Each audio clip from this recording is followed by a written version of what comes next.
Okay mga kasabong, no? Ipakita ko sa inyo yung aking isa sa mga DIY na pakaskasan ng ating manok pagka yung maghahanda, no? Kumbaga yung aking ginawa, ito ay naka-fix na sa ating bitawan ng ating manok na kinukondisyon.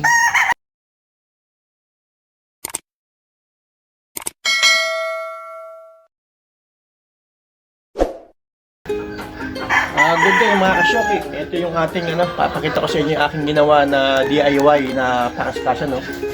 Ito kung tawagin ito ay scratch box. Kaya lang ito ay naipo-fold dito sa aking bitawan na yan. Ito bitawan ko ito pagka naghahanda tayo ng manok. Ayan, mahalaga ito, mahalaga yan, no? Tayo may pakaskasan, may fly pin tayo, meron tayong scratch box, pakaskasan, meron tayong running pen. Ayan. Meron tayo dito bitawan. Kumbaga, dito natin i-develop ang kanilang lakas. Ayan, dito. Ang tanong na iba kung bakit ganito, makipot, no? O hindi makipot yan. Pagkatapos natin magpakaskas ng mga ilang hinahanda, ganito ang gagawin natin. Pagkatapos natin dito na magpakaskas ng ating mga manok, so ito tanggalin natin kung magbibigay na tayo. Kasi yung space natin ay kailangan nagagamit.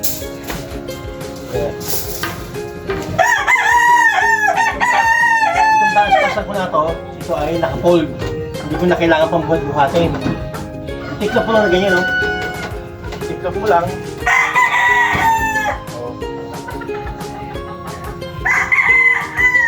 Titignan to, okay na.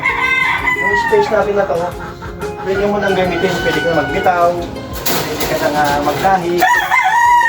Yun ang purpose nito. Ang aking ginawa na scratch box. Pakaskasan ng manok na pwede mo, pwede nyong gawin sa inyo, baka yung espasyo ninyo, maliit lang yun. Ayan. Tiklop. Bago lang, kung may yung libro na yan, yung ng mais, okay na. Kung pagtapos ka na, titignan mo lang. Sabi mo ganyan, di yung space na to, magagamit na natin sa ating bitawan ng ating manok na hinahanda. Yan ang ibig sabihin na yung space natin, ay magagamit mo na. Pwede ka na magbitaw. Ito, hindi na ito makakabala. Dahil nasa gilid lang siya. Pinofold mo lang. Napakadali, no?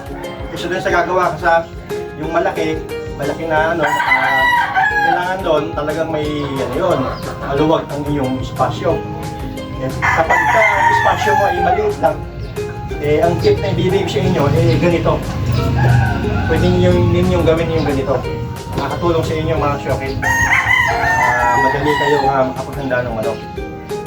So, sana ito nakatulong sa inyo yung ganitong sistema sa mga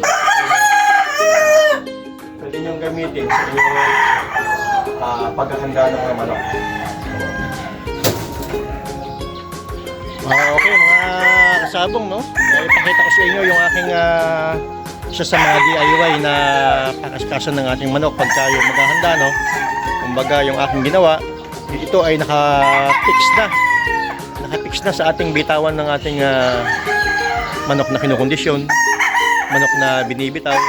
Kumbaga yung aking ginawa na yon ay less espasyo ng ating mga hinahanda ng mga manok, no?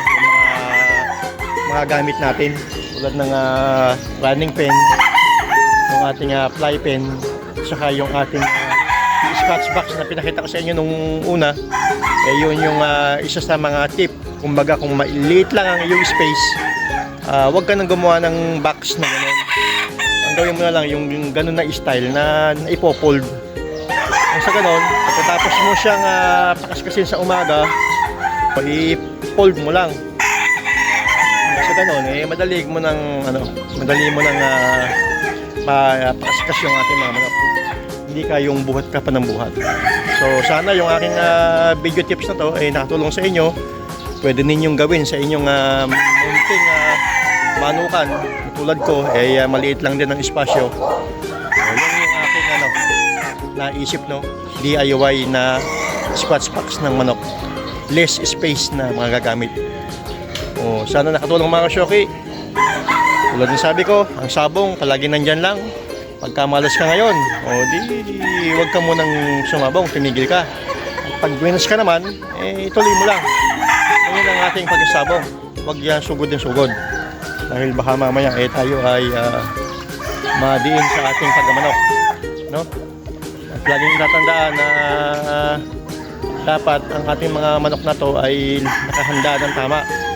Hindi yung basta mo na lamang dadamputin at pupustahan ng gusto mong ipusta sa kanila. Iwala ka sa kanilang galing, no? Huwag ganon. At maghanda ng manok at mag-alaga ng manok na tama. Yan ang aking magsimula na kayo sa tama. Huwag yung bibili kayo ng pa 1,000, 1,500. Nakita nyo lang na magaling, gagawin nyo ng broadcast. Kailangan yung bloodline maayos din naman. Nang sa ganon, pagka nag-alaga ka at lahat ng sisiyo na mapapalabas mo, lahat ay maayos na. Hindi na nakakahiya na kahit saan ka mabangga, yung manok mo quality at lalaban sa mga malaking nag-aalaga rin ng mga manok. Yan lang mga kasyoki ang aking video tips na babahagi sa inyo ngayong umaga. Ngayon tatandaan, ito ang inyong kasyoki sa anumang panahon. God bless.